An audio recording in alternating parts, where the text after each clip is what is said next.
Assalamualaikum warahmatullahi wabarakatuh. Perkenalkan saya Ani Fitriatul Masudah, dosen D3 Keperawatan Fakultas Ilmu Kesehatan Universitas Muhammadiyah Ponorogo. Izinkan saya untuk menyampaikan pemaparan dalam rangka unjuk kerja bukti pelaksanaan Tridharma Perguruan Tinggi atau disingkat PDD UKPT dalam bidang pengajaran. Sebagai dosen, saya wajib melaksanakan Tridharma Perguruan Tinggi. Salah satu dari Tridharma Perguruan Tinggi yaitu pengajaran. Pada kesempatan kali ini, saya akan menyampaikan salah satu mata kuliah yang saya ampu, yaitu mata kuliah Biostatistika. Mata kuliah Biostatistika ini terdiri dari 2 SKS. Mata kuliah ini berfokus pada pemahaman tentang prinsip-prinsip dasar statistika, tingkat pengukuran, penyajian data secara deskriptif, statistika inferensia, pengujian hipotesis, dan aplikasi dalam menafsirkan riset keperawatan. Capaian pembelajaran dari mata kuliah biostatistika ini adalah yang pertama, mahasiswa mampu menyajikan data dalam bentuk grafik maupun dalam bentuk tabel. Yang kedua, mahasiswa mampu menentukan jenis dan menetapkan ada atau tidak ada hubungan antara dua variabel menggunakan uji statistika sesuai dengan jenis data yang digunakan. Sebelum melakukan perkuliahan, saya akan menyiapkan beberapa perangkat pembelajaran seperti RPS dan kontrak kuliah. Hal ini diharapkan akan mempermudah pengajaran dan mahasiswa dapat mempersiapkan apa saja yang akan dipelajari pada satu semester.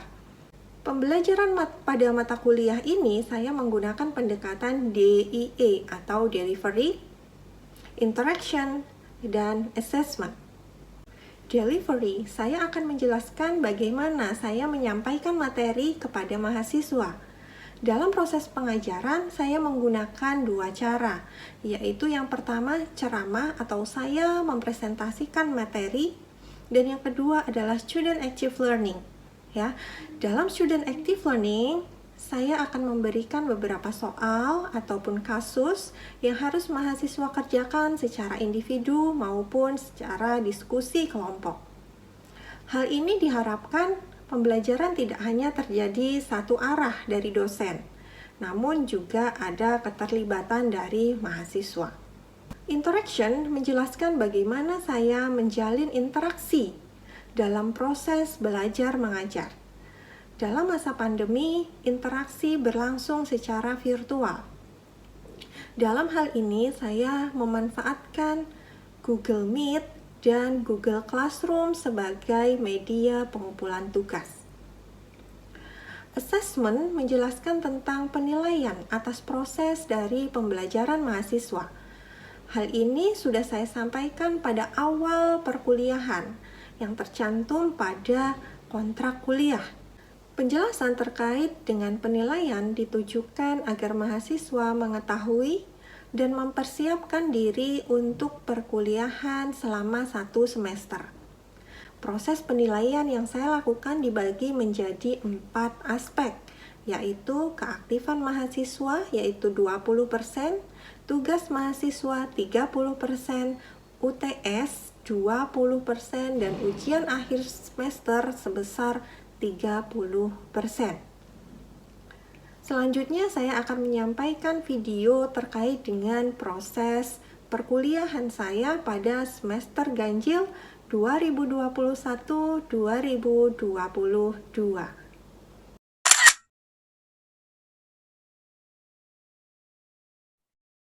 Mata kuliahnya adalah mata kuliah biostatistika ya. Untuk mahasiswa semester 7. Ya, ini mata kuliah wajib. Jadi setiap mahasiswa harus mengikuti mata kuliah ini. Oke, apa itu sih mata kuliah biostatistik? Nah, terkait dengan pemahaman prinsip-prinsip dasar statistik, bagaimana kita merencanakan ya, menganalisis sampai dengan mengaplikasikan, ya, mengaplikasikan dari hasil penelitian kita, menganalisis data. Nah, untuk S1 kita cukup menganalisis data untuk 2 variabel saja. Ya, untuk 2 variabel. Nah, ini capaian dari mata kuliahnya. Nah, nanti akan saya share terkait dengan kontrak kuliah. Kemudian, nah ini terkait dengan referensi ya. Referensi kita menggunakan referensi ini. Silahkan nanti bisa pinjam di perpus ataupun bisa beli juga boleh, atau bisa kalau ada yang free, silahkan di-download. Itu ya. Ini strategi perkuliahannya, jadi nanti kita ada tatap muka, ceramah seperti biasa, kemudian ada latihan soal, karena kita mata kuliahnya adalah mata kuliah biostatistik, ketemunya sama angka-angka. Nah, tidak menutup kemungkinan juga nanti ada presentasi dan diskusi, ya, diskusi kelompok. Tuh. Kemudian untuk tugas-tugas, ada tugas mandiri, ada juga tugas kelompok. Nanti saya akan kasih soal, ya, kalian ngerjain. Nah, untuk penilaian di sini kita bagi menjadi 4. Yang pertama UTS 20%, UAS-nya 30%, keaktifan 20%, dan tugasnya 30%. Ya, jadi bobot yang besar itu ada di UAS dan tugas. Nah, untuk standar penilaiannya sama seperti yang ada pada buku akademik kalian, ya. Nilai terbesar kalau nilai A yaitu 90 sampai dengan 100 dan seterusnya. Ya, ini terkait dengan kontrak kuliah.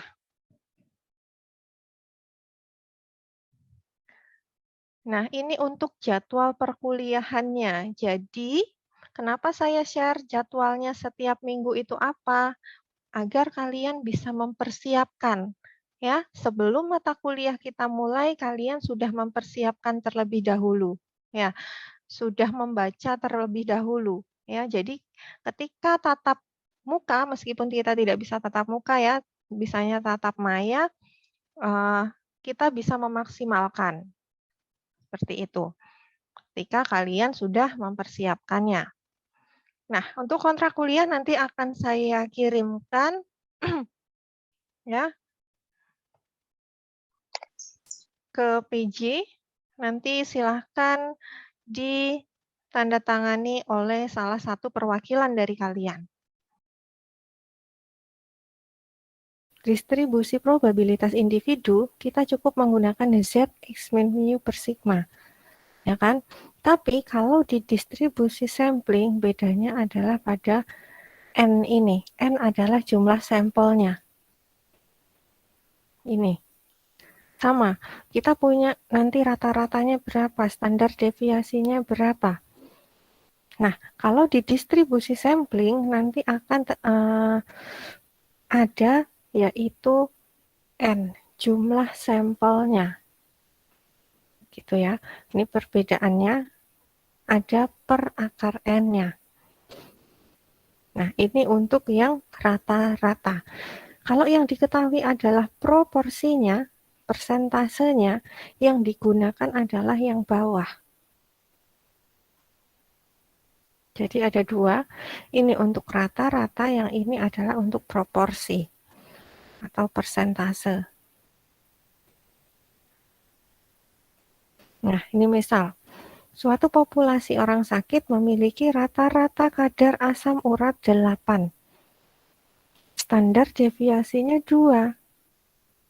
Apabila dari populasi tersebut kita ambil sampel sebanyak 25 orang, berapa kemungkinan rata-rata kadar asam urat berkisar antara 7,8 sampai dengan 8,2 mg. Berarti apa?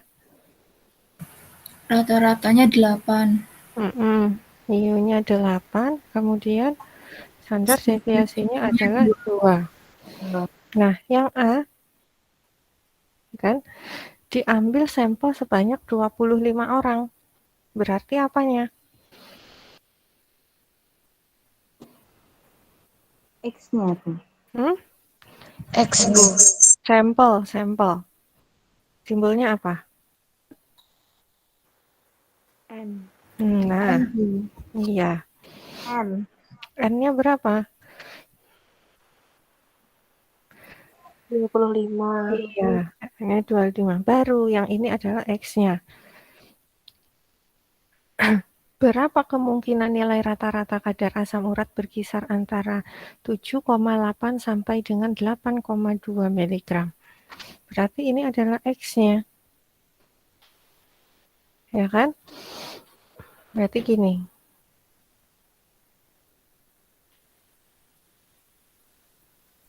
Rata-ratanya adalah 8.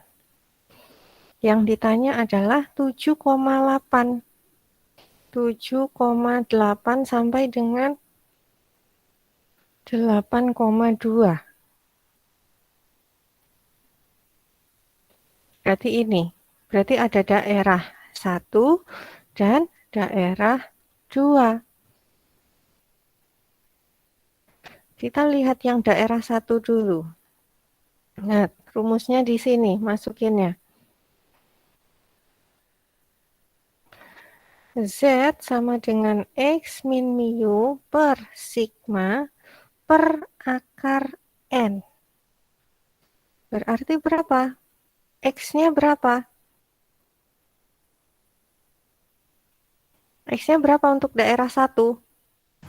7,8. 7,8 dikurangi 8 dibagi 2 per 2 per akar 5. akar. 25.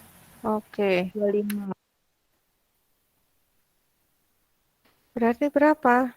0,2 per 0,2. 2 per 5. 2 per 5. Atau 0,2 kali 5 per 2. Gitu ya? Ya enggak? Oke, Bu. Oke, Bu. Oke. Berarti berapa ini? 0,5. 0,5. Sama seperti kemarin. Lihat pada tabelnya. Kita lihat di tabelnya. 0,5. Berarti berapa? 0,1915. 0,1915.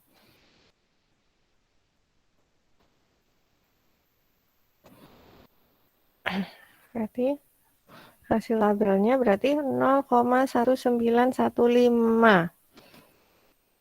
Dikurangi 0,5 dulu enggak? Tidak. Karena Enggak ada rumus. Tidak melewati area kosong. Oke. Karena tidak melewati area kosong, nah berarti enggak dikurangkan dengan 0,5. Oke, 1 dapat di area 1. Sekarang di area 2. Area 2 berarti gimana caranya? Sama. 8,2 dikurangi dengan 8 per 2 per akar 25. Karena kebetulan ini angkanya sama, ya. Jadi sisi kiri sama dengan sisi kanan, ini selisihnya adalah 0,2. Di sini juga 0,2. Jadi hasilnya sama. Ya enggak? Hasilnya sama dengan ini. Ya enggak? Nggih, Bu. Oke, ini kita bisa langsung ya, ini 0,5. Jadi dari tabel kita dapat 0,1915. Jadi area 1 ditambah area 2 berapa? 0,1915 ditambah 0,1915. Ya kan? Berarti berapa? 0. 3, 9, 18. Jadi kemungkinannya adalah sebesar 38,30%. Bu, ini yang kedua, mohon maaf saya lupa mengakar yang bawah, Bu, pernya, yang Z163-60. Nanti pakai yang distribusi probabilitas, bukan distribusi sampling ya. Oke, harusnya berapa?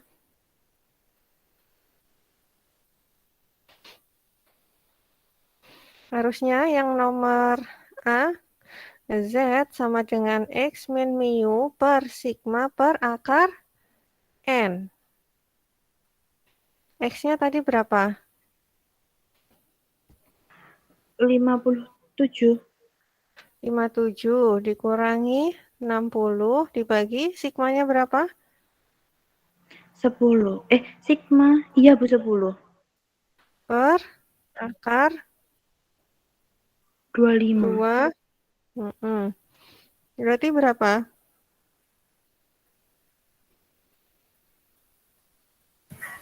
3/10 akar 5. 10/5. 5. Gini ya. Berarti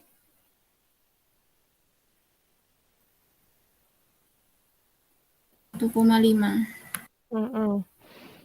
Nah, ini sudah benar hasilnya. Oke, hasilnya sudah benar. Lihat cek di tabelnya 1,50. 0,4332. Oke, 0,4332 karena ini selisihnya sama ya, kanan kiri. Jadi bisa langsung dikaliin 2, yaitu 86,64%. Oke.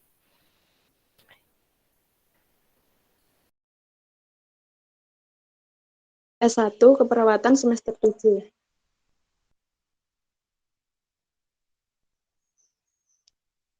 Tabel frekuensi. Berdasarkan tabel di atas, perbandingan antara golongan darah A, B, AB, dan O dapat dilihat bahwa golongan darah O mempunyai presentase tertinggi di antara semua golongan darah. Kemudian disusul oleh golongan darah B, golongan darah A, dan golongan darah AB menjadi presentasi terendah di kelas 7B.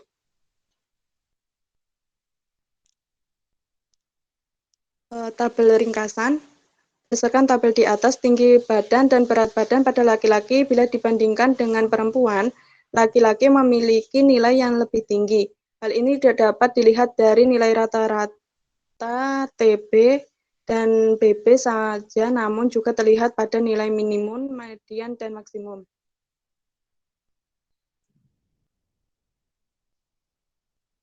Tabel kontingensi. Seperti berikut, interpretasinya berdasarkan tabel di atas, baik dari laki-laki maupun perempuan, banyak yang sudah melakukan vaksinasi dosis 2 daripada vaksinasi dosis 1, tetapi juga ada yang belum melakukan vaksinasi sama sekali, dan juga terdapat beberapa mahasiswa yang mempunyai riwayat COVID-19 serta gejalanya. Mungkin ada yang mau komentar dulu sebelum saya? Mungkin ada yang berbeda dengan yang punya kelompok lain? Silahkan. Nah, coba cek yang tabel frekuensi ya. Di situ coba lihat totalnya 100% enggak? Karena di akhir itu 6, 9. Ya, 9. Coba cek lagi ya. Harusnya 100% kalau dijumlahkan. Oke. Kemudian untuk tabel ringkasan. Nah, itu ya, terkait yang penulisan angka pada tabel ringkasan. Nah, di situ ada yang di belakang koma ada panjang sekali, kemudian ada yang satu, ada yang nggak pakai. Nah, itu konsisten ya. Nanti kalau menuliskan ketika kalian skripsi ya, di hasil. Jadi kalau 2 angka di belakang koma ya konsisten, 2 angka semua. 1 angka semua. Oke. Jadi terlihat rapi dan mudah dibaca. Demikian video singkat pengajaran saya dalam mata kuliah Biostatistika. Semoga bermanfaat. Wassalamualaikum warahmatullahi wabarakatuh.